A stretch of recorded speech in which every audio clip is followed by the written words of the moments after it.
Meus amados, paz de graça, nosso canal Água da Rocha, palavra de fé, esperança, renovação e transformação, trazendo para vocês a palavra de hoje, arrependimento coletivo.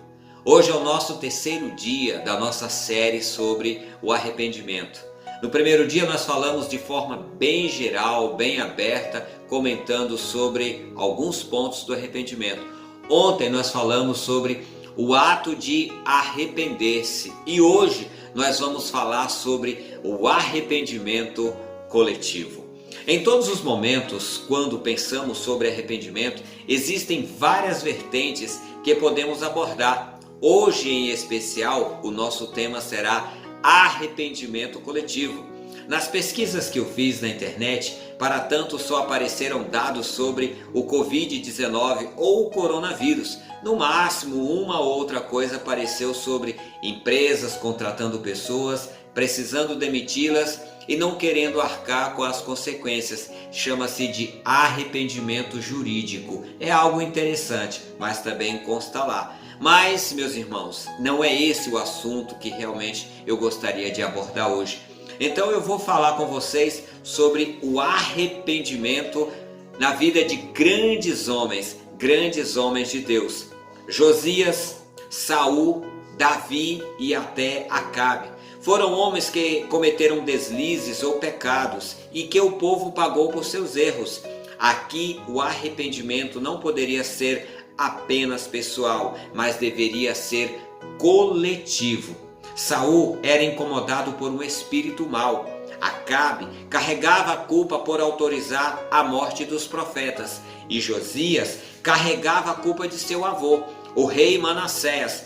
Ele começou sua busca ao Senhor com apenas 16 anos.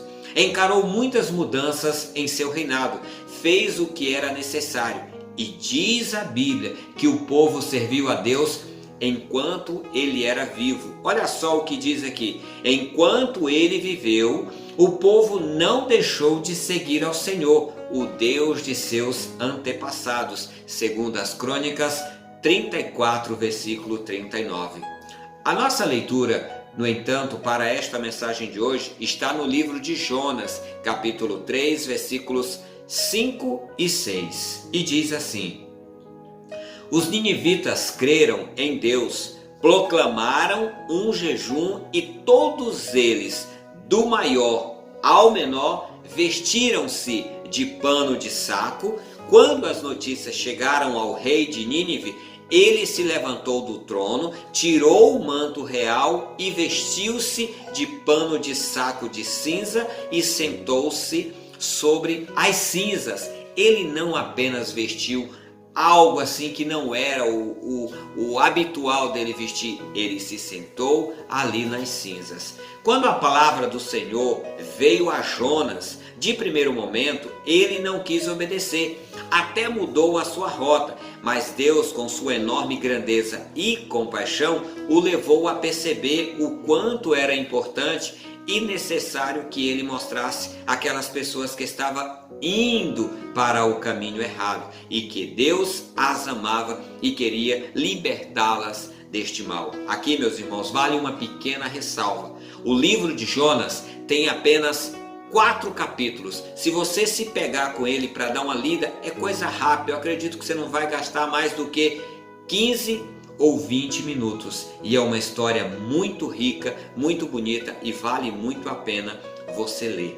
Veja bem, Jonas pregou sobre o arrependimento, o que causou uma comoção geral em todos.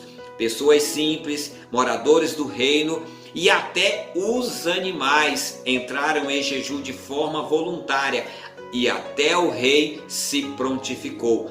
Isso como prova de arrependimento. Como eu disse, o arrependimento é algo que precisa partir de dentro. Eu preciso querer e esse querer precisa se concretizar. Quer dizer, não basta apenas eu querer, eu tenho que tentar fazer, eu tenho que procurar fazer o que é certo. Tomar atitudes que demonstrem arrependimento. Todos, e quando eu falo todos, todos, sem exceção. Entraram no jejum e se arrependeram, vestiram-se de pano de saco e sentaram sobre cinzas. Isso moveu o coração de Deus, que em sua compaixão suspendeu o seu decreto contra aquele povo. Algo normal, o povo se arrependeu, Deus perdoou. Mas não foi assim tão simples. Vejamos bem o que aconteceu com Jonas. Jonas ficou observando de longe para ver o que Deus iria fazer. Enquanto isso, nasceu uma árvore que o protegeu do sol. Assim ele dormiu, quer dizer, ficou ali cansado do alto olhando e ele adormeceu. Quando ele adormeceu, a planta morreu. Jonas ficou bravo e reclamou com Deus. Desta forma, Deus o mostrou que mesmo sem Jonas ter criado a árvore ou até visto essa árvore crescer, ainda assim ele se entristeceu com a sua perda. Do mesmo modo, Deus também estava triste com aquele povo, com tudo aquilo que estava acontecendo com aquele povo e da forma como aquele povo estava agindo. E Deus queria dar a eles uma oportunidade para mudarem suas vidas, para consertarem seus erros e se aproximarem de Deus. O que eles fizeram através do arrependimento. Em todos os casos, podemos ver a importância do arrependimento e onde isso pode chegar. A falta dele pode gerar desde perdas simples ou até mesmo a morte, como aconteceu com Judas. Vocês lembram a história de Judas, né? Ele traiu Jesus Cristo por apenas 30 moedas e depois pegou uma pedra, colocou sobre o pescoço e se atirou. Quer dizer, ele tirou a própria vida. Isso gerou a morte dele, não apenas a morte física, mas também a sua morte espiritual, o que nós chamamos de segunda morte. Deus, de todas as formas, quer estabelecer uma conexão fiel com seu povo ou com todo aquele que se dispuser a ouvir sua voz, como uma ovelha seguindo a voz do seu pastor. Pois além do povo que já era o povo de Deus, os judeus, nós hoje estamos com uma porta aberta, Jesus Cristo. Quando digo nós, falo dos gentios, porque Deus fala desta forma: ao meu povo, quando ele se refere ao meu povo, é o povo judeu. E nós somos os gentios, somos os herdeiros da graça. Porque Deus veio, Jesus Cristo veio, esteve entre nós em carne e osso, mas o seu povo não o aceitou. Então nós alcançamos a graça através do Senhor Jesus Cristo.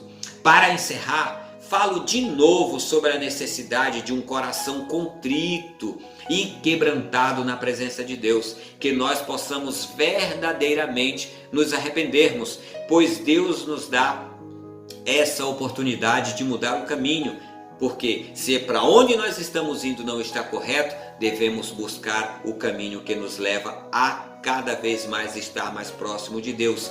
E Deus fala muitas vezes através de pessoas e às vezes fala diretamente também conosco. Sejamos sensíveis à doce e maravilhosa voz do nosso Deus. Não perca tempo. Faça como aquele povo. Abra mão de si mesmo, do seu orgulho e de tudo aquilo que tem afastado você do caminho de Deus. Creia, meu amado, meu amigo. Só para que a gente possa encerrar isso de forma bem clara e de forma bem nítida. Deus se agrada quando nós chegamos diante dele e pedimos perdão pelos nossos pecados. Senhor, eu me arrependo daquilo que eu tenho feito. Se eu fiz algo que não te agrada, Senhor, me perdoa. Isso é você ser sincero. Mas o verdadeiro arrependimento, como eu tenho dito todos esses dias, ele provoca uma mudança. Ele gera algo novo. O verdadeiro arrependimento transforma vida. E como eu falei para vocês na mensagem de ontem, busque, porque todo aquele que busca com certeza vai achar. Arrepender-se faz parte apenas de você. Hoje nós falamos sobre o arrependimento de forma coletiva. Lembra que eu já falei em outra palavra, que a palavra do Senhor diz assim: crê no Senhor Jesus Cristo e serás salvo tu e a tua casa. Um pai que leva para sua casa, para sua família, a possibilidade do arrependimento. E isso, quando eu falo de arrependimento de forma coletiva, falo de um arrependimento espiritual, de buscar a presença de Deus.